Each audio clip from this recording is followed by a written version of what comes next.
Goldilocks and the Three Bears. Once upon a time there were three bears who lived together in a house of their own in a wood. One of them was a little, small wee bear, and one was a middle-sized bear, and the other was a great, huge bear. They had each a pot for their porridge, a little pot for the little, small wee bear, and a middle-sized pot for the middle bear, and a great pot for the great, huge bear. And they had each a chair to sit in, a little chair for the little, small, wee bear, and a middle-sized chair for the middle bear, and a great chair for the great, huge bear. And they had each a bed to sleep in, a little bed for the little, small, wee bear, and a middle-sized bed for the middle bear, and a great bed for the great, huge bear. One day, after they had made the porridge for their breakfast and poured it into their porridge pots, they walked out into the wood while the porridge was cooling, that they might not burn their mouths by beginning too soon to eat it. And while they were walking, a little old woman came to the house. She could not have been a good, honest old woman, for first she looked in at the window, and then she peeped in at the keyhole, and seeing nobody in the house, she lifted the latch. The door was not fastened, because the bears were good, bears who did nobody any harm and never suspected that anybody would harm them.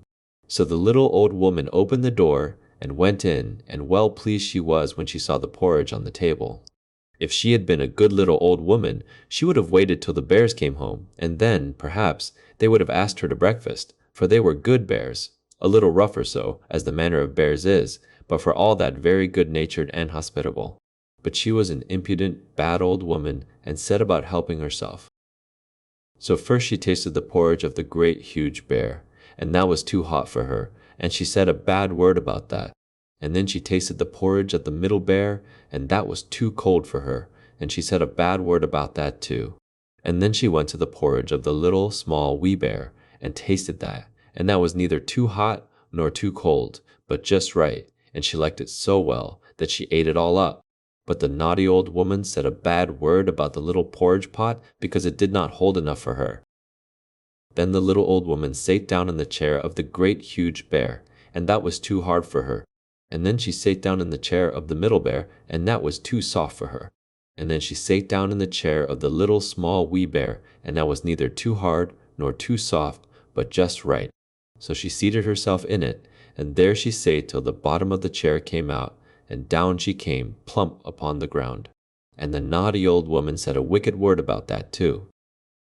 Then the little old woman went upstairs into the bedchamber in which the three bears slept. And first she lay down upon the bed of the great, huge bear, but that was too high at the head for her.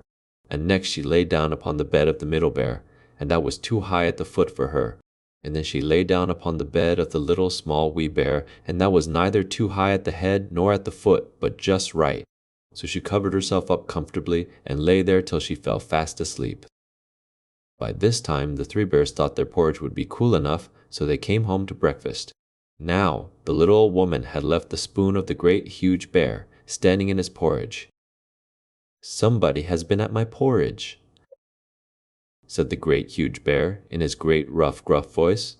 And when the middle bear looked at his, he saw that the spoon was standing in it too. They were wooden spoons. If they had been silver ones, the naughty old woman would have put them in her pocket. "Somebody has been at my porridge," said the middle bear in his middle voice. Then the little, small, wee bear looked at his, and there was the spoon in the porridge pot, but the porridge was all gone. "Somebody has been at my porridge and has eaten it all up," said the little, small, wee bear in his little, small, wee voice. Upon this the three bears, seeing that someone had entered their house and eaten up the little, small, wee bear's breakfast, began to look about them. Now the little old woman had not put the hard cushion straight when she rose from the chair of the great, huge bear. "Somebody has been sitting in my chair," said the great, huge bear in his great, rough, gruff voice. And the little old woman had squatted down the soft cushion of the middle bear. "Somebody has been sitting in my chair," said the middle bear in his middle voice. And you know what the little old woman had done to the third chair.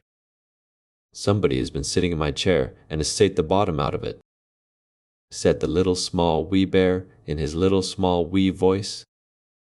Then the three bears thought it necessary that they should make farther search, so they went upstairs into their bedchamber.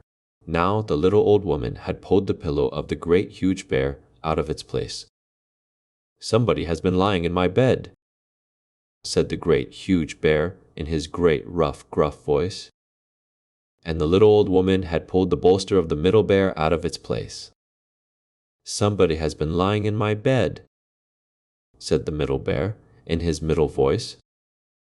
And when the little small wee bear came to look at his bed, there was the bolster in its place, and the pillow in its place upon the bolster, and upon the pillow was the little old woman's ugly dirty head, which was not in its place, for she had no business there. Somebody has been lying in my bed, and here she is, said the little small wee bear in his little small wee voice. The little old woman had heard in her sleep the great rough gruff voice of the great huge bear, but she was so fast asleep that it was no more to her than the roaring of wind or the rumbling of thunder. And she had heard the middle voice of the middle bear, but it was only as if she had heard someone speaking in a dream. But when she heard the little small wee voice of the little small wee bear, it was so sharp and so shrill that it awakened her at once. Up she started, and when she saw the three bears on one side of the bed, she tumbled herself out at the other, and ran to the window. Now the window was open, because the bears, like good tidy bears as they were, always opened their bedchamber window when they got up in the morning.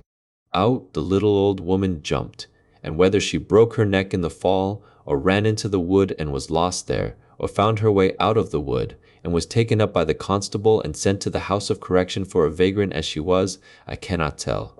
But the three bears never saw anything more of her.